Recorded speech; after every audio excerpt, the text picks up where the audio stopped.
back. We're continuing with our program.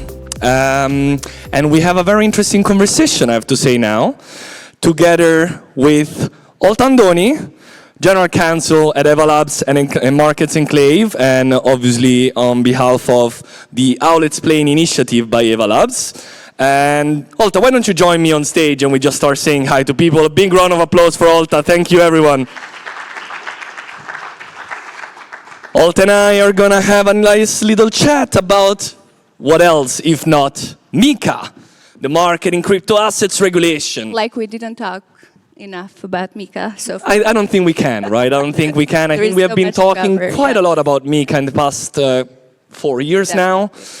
But there is a lot to be said still. I think there is a lot of things that have been said about MiCA. I think especially in Europe, when we look at it and we've been talking about it, there's been a lot of optimism, right? MiCA was and maybe, do I need to spell it out? I don't think so, but maybe let's do it. It's the Market in Crypto Assets Regulation. If you didn't know this, I think maybe you might be in the wrong place, but I'm just kidding. We are here to educate everyone, and obviously we welcome even if you didn't know what MiCA standard for. Anyway, so the Market in Crypto Assets Regulation, an important moment for the European Union, where the European Commission looked at blockchain technology and at the crypto asset industry and said, we may have to do something about this, right? There is no regulatory framework. Rules are very fragmented around across the European Union member states because each member state had its own legislation, its own approach, its own regulation. So how do we tackle a global market with fragmented regulation, right? That just doesn't work. And so MiCA, I think, when we looked at what MiCA was trying to do, was trying to achieve with the regulatory clarity that was trying to bring to the sector, there is a lot to be said there. And I'll stop there because I think Olta does have a few interesting things to say about this. So Olta, tell us, did MiCA achieve everything? Did MiCA achieve? I think that remains to be seen, to be honest. It's quite early, but definitely we are watching, and I think it's going to be a very interesting experience or implementation process, even for all other regulators around the world to see the challenges that MiCA implementation is going to face. And you said it correctly. I think when we look at MiCA, or the purpose of MiCA was to create this sort of pan-European regulatory framework and to achieve that sort of driver license for many CASP in order to establish those common standards when it comes to compliance. I think the more I follow, and thanks to Blockchain for Europe, discussions about MiCA, I am quite concerned, and we have seen already the approach about stable coins, which I think is a step back, to be honest, when it comes to the implementation of stablecoins. And during the last part of our discussion, we can talk a little bit about stablecoin regulation in the United States. But I think that considering CASP and the regulatory framework for CASP, I think that is a workable platform that I'm very optimistic about MiCA. But now, as you go through the implementation process, definitely a lot of challenges are going to be for different stakeholders. And the way how these different stakeholders are going to approach the implementation process would be interesting. I am the General Counsel of the Exchange. I'm very interested to see the adoption or the implementation even when it comes to crypto dark pools to exchanges. And I haven't seen much guidance about that.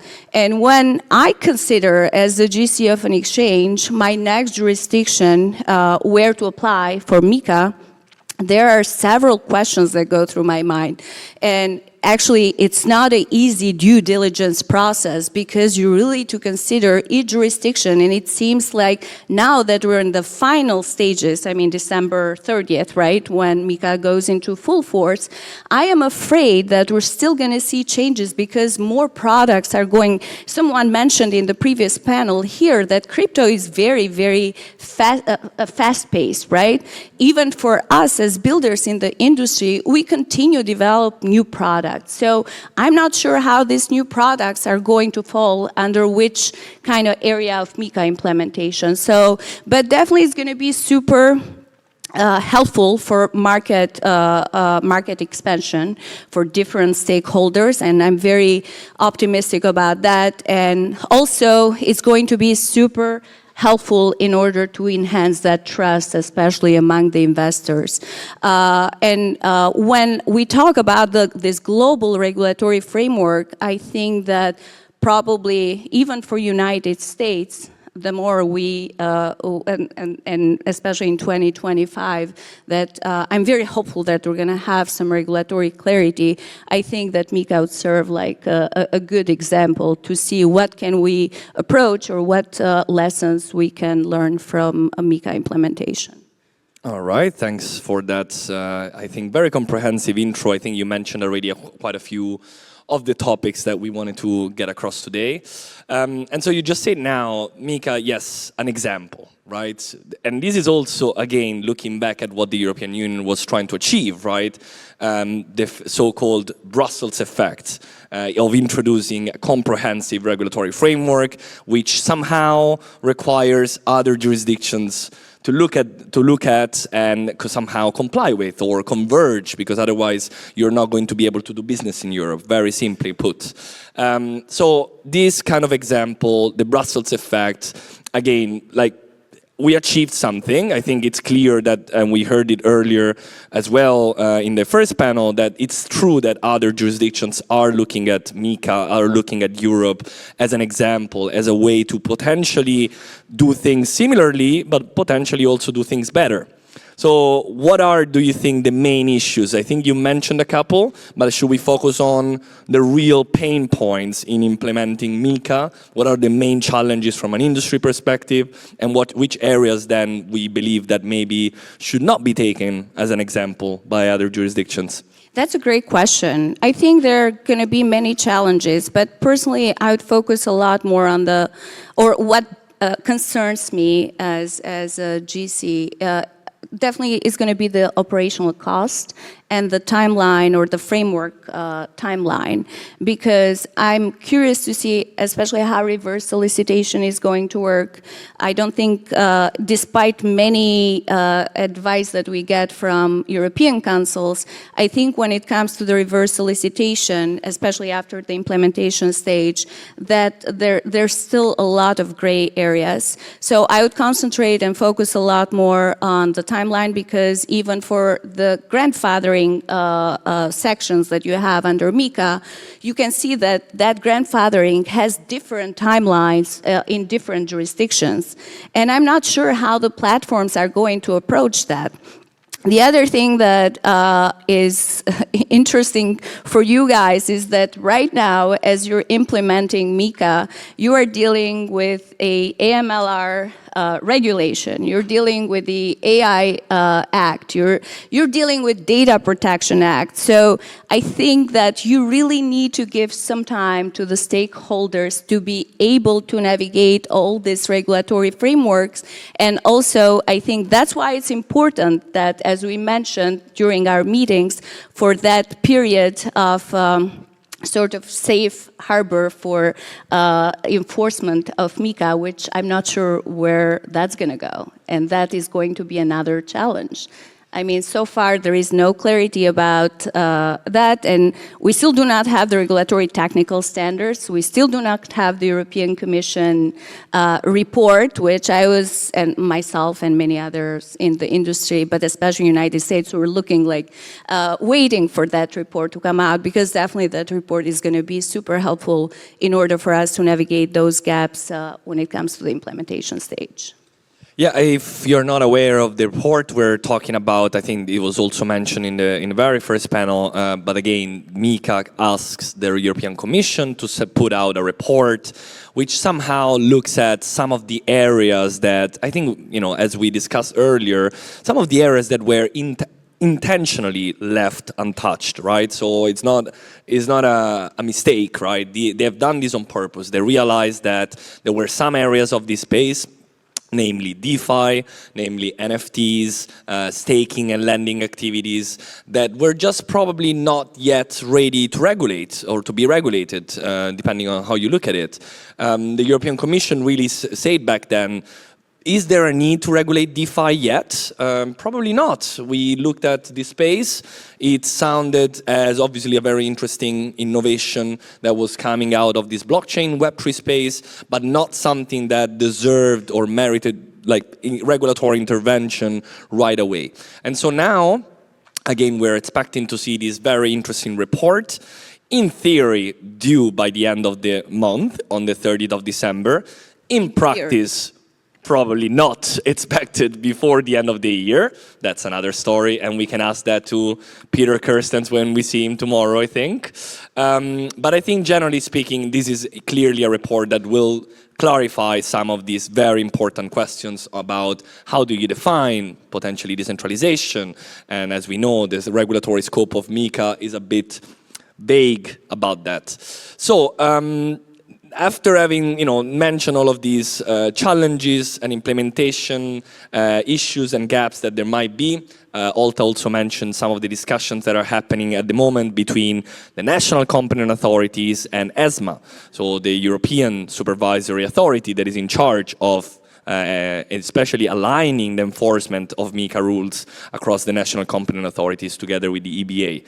So there is discussions there about potential delays, about potential freeze of the implementation. As far as we know, this is not really on the table, but it's true that there is all of these concerns from firms and national competent authorities alike on whether they're ready to implement these rules. So I don't know if you have any final thoughts on this aspect, on the enforcement and implementation, and then maybe we can look forward, look at 2025. What are we expecting to see in terms of, again, implementation and potentially also letting these rules play out before talking about a renewal of these rules, and any other maybe pieces of legislation or initiatives that you're looking forward to see coming from the European Union?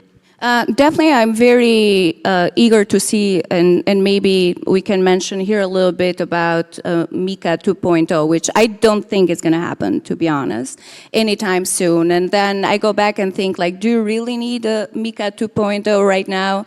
Like, for now, definitely the implementation stage and concentrating on kind of navigating those challenges that are going to impact. As I said, different stakeholders should be the priority for regulators and legislators here, in my opinion. But I would concentrate a lot more, if there were to be a MiCA 2.0, I'd definitely concentrate a lot more on DeFi, on staking, because I don't think we have that guidance, especially for different platforms around across the world. We don't have that guidance that we need right now, but as I said, I think it's honestly very early to consider a MiCA 2.0, unless, you have this big push, and depending, as you said, from this report and when that is going to come out, maybe that report truly is going to find major gaps, and I would say that if there are major gaps in the implementation process, definitely you guys should start looking into a MiCA 2.0, which I think is going to be super helpful at that stage. But for now, in my opinion, I don't foresee a MiCA 2.0. NFTs, NFTs have been left aside as well, so maybe that can be another item to concentrate later on. But we'll see. 2025 will be a big year for you and for us in the United States. Indeed it will be. And I think on MiCA 2.0, just to give a bit of context again to the audience, in theory, again, there's a lot of theory and practice here. In theory, MiCA has a review planned after 2 years, mid-review after 2 years, so that would be in 2027, and then a final review after 4 years. Again, so there is a few moments in which the European Commission is looking at what has been done, what is working, what is missing. So again, we have a first report now, let's say early 2025, then there will be a potential new review or a report looking at the need for review of MiCA in 2027. So there is a few moments in which at some point these reports might be accompanied by a new proposal, a new MiCA 2.0. Now, again, as Olta said, we don't believe this is coming soon, but there has been voices, there has been some stakeholders that as early as 2022, when MiCA I remember. was not even... Was the French governor, no? Yes, so there was exactly. So there was a few stakeholders in France, especially. There was also people here in Brussels, in the European Parliament, where actually during the FTX hearing, right? So the whole discussion about the collapse of FTX, and there was already members of the European Parliament back then saying, "Oh, MiCA is not enough." And that was 2022. MiCA was not even enforced yet and was not already enough. So well, they didn't know what to expect, so now you should ask them again. Well, and I think if we do ask them again, they will still consider MiCA not to be enough for some reason. So I think the whole point here is that as an industry, obviously, we're waiting to see how MiCA plays out. The European Commission is also very much of that approach, right? They want to see how MiCA plays out and then potentially do something else. So I don't think we need to worry yet, but there is always surprises around the corner. So now we've been talking about the EU a lot, talking about MiCA, but this is not your home, right? Unfortunately, you're not here in Europe the whole time. You're coming from a very different jurisdictions that has been going through some also very interesting changes. You want to talk a bit about what's going on in the US and how that might impact the industry also in Europe? Yeah, I'm very excited to talk about US right now. If you asked me this question last year, probably I would say I'm not very excited. But I've been in the industry, in the crypto industry, since 2015 or so. And truly, I have never felt more optimistic than I feel, especially about 2025. So for the first time, as many of you know, we're going to have the very first Crypto Congress, which I think definitely is going to help us with the agenda to have some clear regulatory framework. However, for people who are very optimistic, I would say that we need to be cautiously optimistic because I don't think that these changes are going to happen, especially during the first 6 months. I'm very optimistic about the stablecoin bill. I would expect stablecoin bill to be probably on President's desk early. I mean, it's hard to make those estimated timelines, but if we have a stablecoin bill, probably it's going to happen during the first 6 months or so. On the other hand, we are going to have, hopefully, the White House is going to have, we're talking more about Crypto Czar, which you've seen on Twitter, and we still do not have that particular candidate for Crypto Czar. I don't think we need a Crypto Czar, to be honest. I would prefer to have more of a specific department that concentrate on crypto regulatory agendas in order to bring, many voices from the industry together. Something that I have seen in the United States right now, since I'm part of many association organization, I work with many other attorneys, and I think that we are coming, even when we want to propose that regulatory principle framework, we're not all on the same page. For example, definitely we need to have a regulatory framework for centralized exchanges and to kind of streamline that process of registration. Personally, since my exchange is registered in the Cayman, we moved offshore because I do not have any sort of leeway for regulatory compliance when it comes to derivative to perps products in the United States. So hopefully we're going to see that clarity, but as I said, I don't think it's going to happen anytime soon. So considering different stakeholders, different platforms, I think it's important in United States that we prepare, we work together. For some of you here from United States, I think it's going to be super important to work together in order to establish those principles that we really want to present to the regulators and to the legislators in order to expedite the process of regulatory clarity. I have so much more to say, but at least something that you guys have much positive here. I'm sure you heard about the debanking process that, happened during all the time for the crypto companies, but at least you have here more crypto-friendly banks. And I think with MiCA, definitely that financial access to banking services, I think definitely is going to be super helpful here in Europe. Hopefully we're going to see changes in the United States as well, but still too early to talk about how we're going to navigate the debanking in United States. So overall, super optimistic. We have only 1 minute. What? No, we can take a couple more. So I think if you have a few more things to say, and otherwise we can also look at our audience and see if there is any questions. I love questions. We love questions, guys. So do ask questions because I'm sure you all have questions. There we go. There is one mic coming to you. And maybe they also will turn on the mic. Hello. Yes. Oh, there we are. Thank you. Juan, MiCA Crypto Alliance. I have a question about the regulatory technical standards delay. Are you concerned about the delay in the RTS? And do you see it as some sort of a risk that the RTS are different from the RTS draft? Or would you think just give me the RTS, whatever they are? Yeah, no, I personally I'm more concerned about the risk, and I don't know how the regulatory technical standards, are going to be different from draft. I do expect probably they're going to be different from draft. That's where my risk concerns come more into play, and honestly, without that report coming out, I'm not sure how the implementation stage can happen, unless you have more, Tommaso, because you're more inside.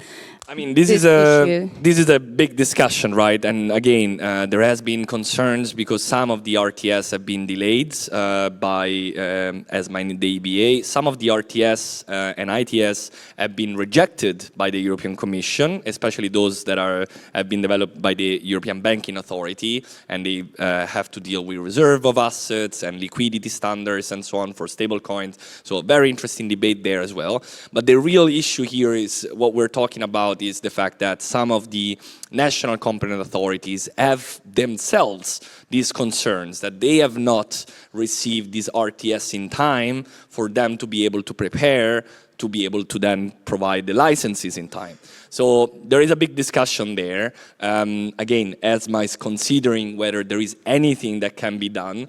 I have to say there is also a bit of a blame game here and there, right? Because ESMA is saying, oh, well, you could have prepared based on the drafts, right? You could have at least looked at the draft RTS and at least start preparing your procedures, your requirements and all of that, while the NCAs are saying, well, of course, we actually wanted to see the final text of the RTS before being able to implement and create these structures internally. So, Yeah. Please.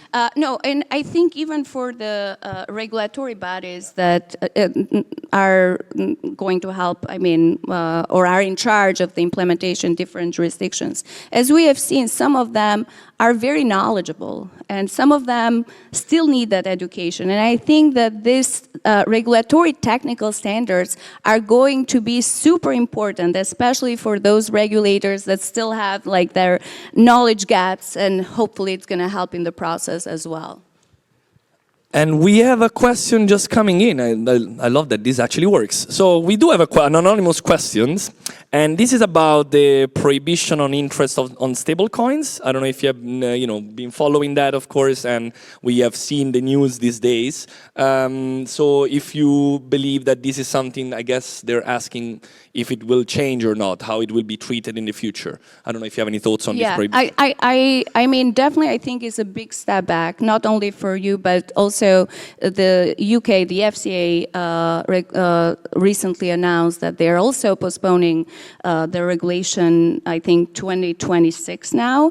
I am very concerned. I do not see for now, because pretty much if a Coinbase decided to stop USDC, for their users, I think to me that's a big red flag, because Coinbase and Binance and other exchanges, they're trying to be now, Coinbase has always been the poster child anyhow, but I think that coming from these big exchanges, that definitely is concerning, because they want to play by the books, and the rules of the book are that definitely you cannot allow for stablecoin for lending here based on MiCA statutory right now.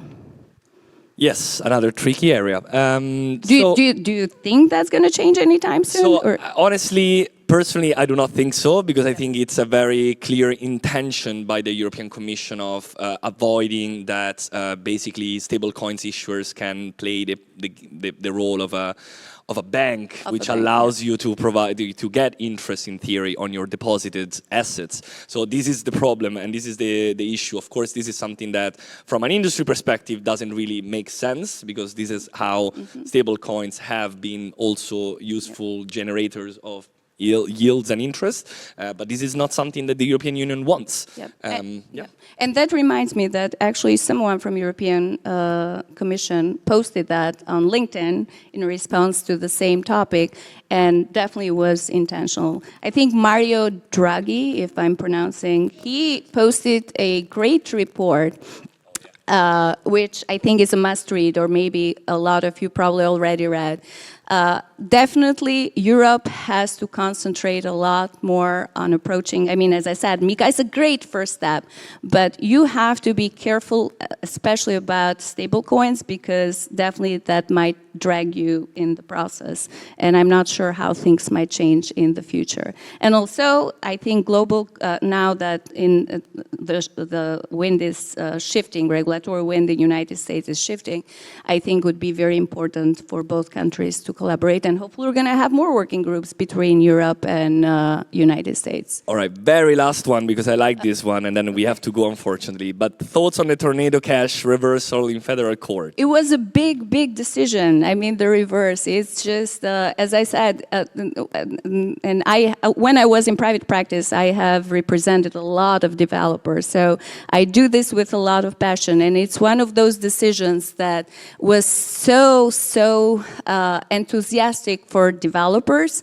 and hopefully, I think it was mostly after Trump was elected. I don't want to go into politics, but definitely you can see a big shift there, and hopefully we're going to have some more decisions and clarity about developers' liability, and I'm concerned also about DAOs and liability that DAOs members might have. So hopefully we're going to address that with regulation in the United States as well. You should work on DAOs too here.